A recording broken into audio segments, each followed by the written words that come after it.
So I've been wearing the Ray-Ban Meta glasses for about a year now. Not only casually, but actually using them as a videographer. I use them most often to capture point of view and behind the scenes shots when I'm shooting. Now that Meta recently just released the Gen 2s, I figured that this is the perfect time to talk about what owning the Gen 1s is really like. The camera quality, the features, the price, and how they compare to the new ones. Starting off with the camera, the Gen 1s shoot 1080p video and 12 megapixel photos. In good lighting, the footage is very usable. It's definitely good enough for social media, but in low light scenarios, if you're filming inside or at night, the quality drops pretty hard. I'd also like to point out that while the glasses look like they have two cameras, one of the cameras is for shooting video and photo and the other one is for Meta AI to see through. Basically what that means is if you ask the AI to describe something or to translate something, that's the camera it's going to use to do that. Okay, let's shift over to audio quality for a second. These glasses have pretty solid open ear speakers and an okay microphone.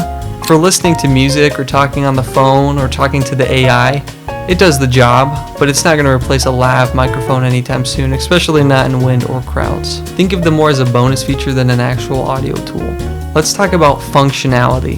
Functionality is where these glasses shine. You can ask the glasses to take a photo or start recording video without actually touching anything. It has that built-in open ear audio, so you don't have to wear headphones, you can listen to music, you can talk on the phone, and going along with that, you can respond to texts or answer calls straight through the glasses. It also has built-in AI features, which include live translation, or you can ask what the weather is or ask what you're looking at.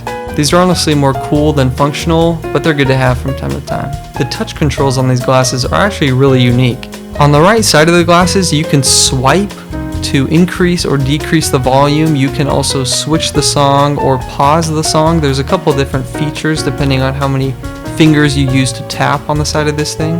There's also the button on top which allows you to manually take photos and video. And if you forget to press the button to stop the recording, the video length maxes out at 3 minutes. Okay, a pretty big thing worth mentioning is the battery life. Meta claims that you can record all day with these things. I don't think that that's the case. Maybe half of a day if you're taking pictures and videos occasionally. The battery life will be drained pretty fast if you're taking video and listening to music and really using the glasses like you're supposed to. I will say one big pro is that these actually look like sunglasses as compared to a lot of the other smart glasses. I think that these are definitely the most stylish glasses on the market if you're looking for something like this. One last feature to talk about is the Meta View app. You can basically sync all of the photos from the glasses onto your phone. I think this is pretty much the only way to do it. And overall, it's a pretty good app. I think that it helps keep things simple. Oh yeah, there's also the charging case, which is pretty nice. It's basically like an AirPod case for your glasses. Now let's get into price. The Gen 1 headliners that I own cost around $299 to $379 depending on the options. And after a year, I'd say that they're worth it if you actually use them. Here's how I look at it. A brand new pair of Ray-Bans already costs you like $200. So if you're in the market for sunglasses, spending a bit more for the smart features and a built-in camera makes a lot of sense to me. And right now, honestly, there's not that many strong competitors. The Snap Spectacles never really took off the same way, and any kind of GoPro style point of view rig is gonna make you look crazy. But the real comparison is in the Gen 2 Meta Ray-Bans. They've got better video resolution, improved low light, faster processing, better microphones, and a more redefined design. At least that's what they claim on the website.